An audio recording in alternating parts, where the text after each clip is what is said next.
for today's vlog. Grabe, napaka haba ng mga damo, umabot na sa bubong. Wow, yabay na. So 3 years daw itong hindi natira, no? Kaya ganito yung itsura niya. So medyo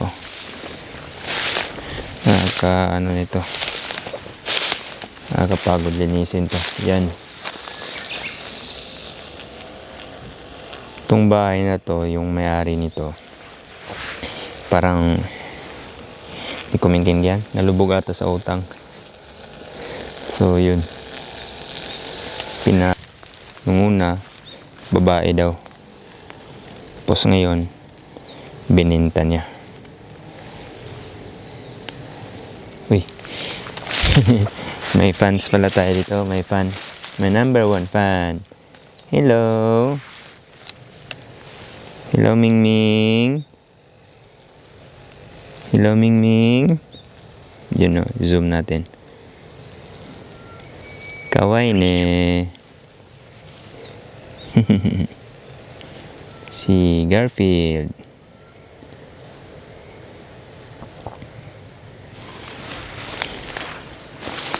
Matatapos ko kaya to. Timing, maganda yung panahon. So makapaglinis tayo ng maayos. Yan yung mga kapitbahay ko. So yan, mas luma pa raw yan kaysa nito. Mas bago daw to. Mas huli to ginawa kaysa yun nun. Ano ba? So pero mas maganda pa yun, malinis. Pero yun kasi Satso kasi ang may-ari niyan, parang may sila, construction company. So siyempre sila na yung naglilinis, nagpipintura, maintenance, tapos may nakatira talaga. Dito wala. Kaya ito yung nangyari. Kaya yun yung tangke binila natin, ang bago, kasi yung kinalawang na.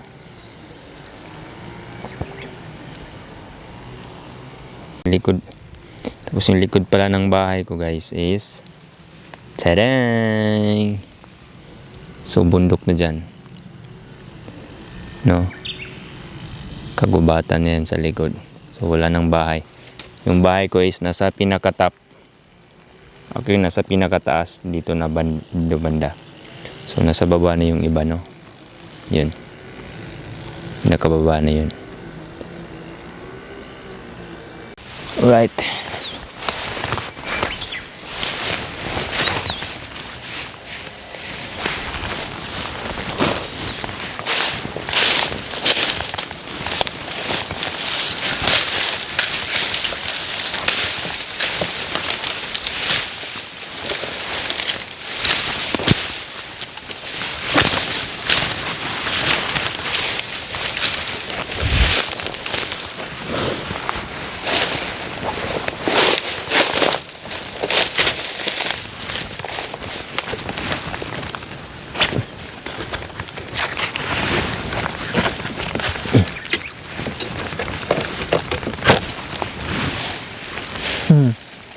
Grabe. Mitsa dekai. Sugoi.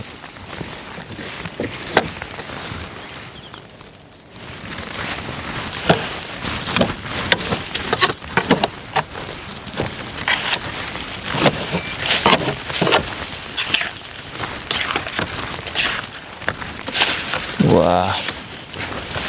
Yabai.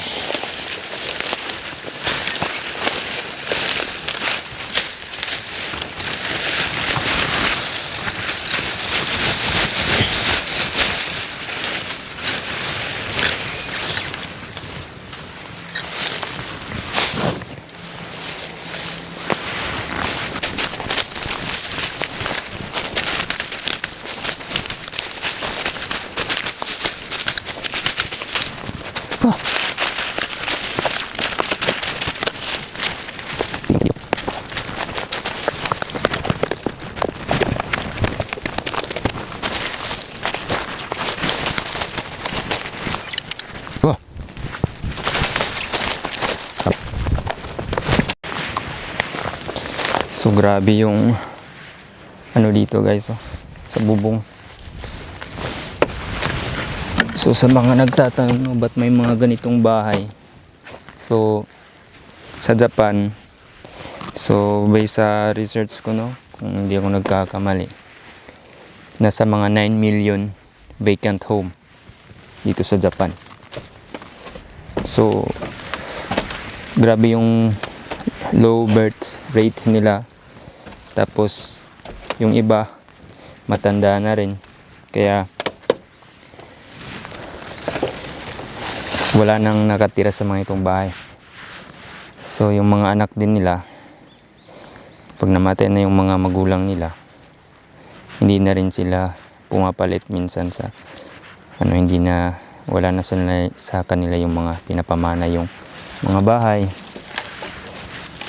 kasi ayaw nilang tumira dito sa probinsya. So minsan binibenta nila kasi gusto nilang, mas pipiliin nilang tumira sa syudad, Tokyo, sa mga malalaking city, kasi yung mga opportunity rin dito kakaunti na lang din.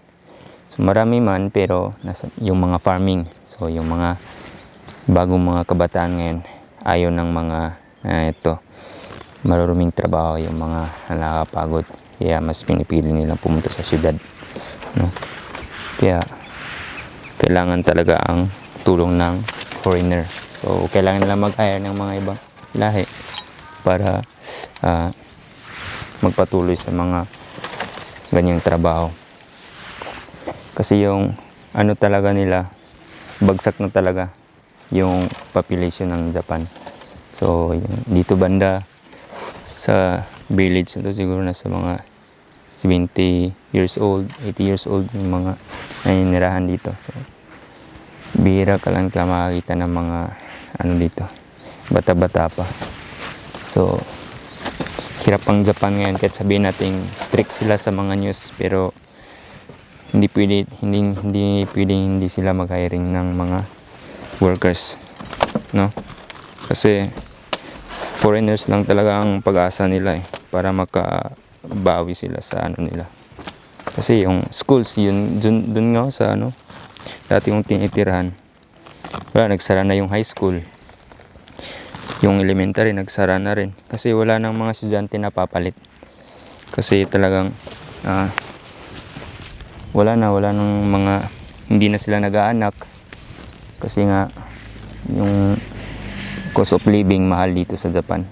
Kaya mas pipiliin pa nung mga ano ngayon, bagong generation na maging single na lang, or hanggang ano na lang, girlfriend, ganyan, boyfriend. So ayaw na nilang magpamilya.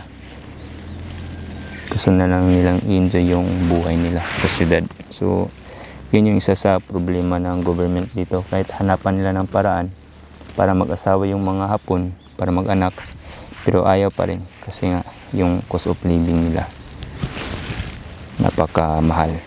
Kaya lagi talagang may hiring sa Japan.